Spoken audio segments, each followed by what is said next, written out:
The year was 1830, and Barthélemy Thimonnier was a struggling tailor in Paris. He had a large order of uniforms to make for the French army, but he could not keep up with the demand by hand.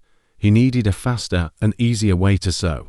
He had heard of a machine that could sew leather and canvas, invented by an Englishman, Thomas Saint, in 1790, but he had never seen it.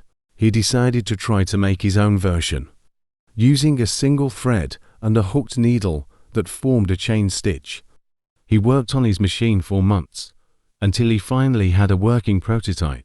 He was amazed by how fast and neat his machine could sew. He showed it to his friend, Auguste Ferrand, a mining engineer, who helped him draw the plans and apply for a patent. They hoped to make a fortune by selling their machines to other tailors and clothing manufacturers. However, not everyone was happy with Thimonnier's invention. Some of his fellow tailors saw his machine as a threat to their livelihood.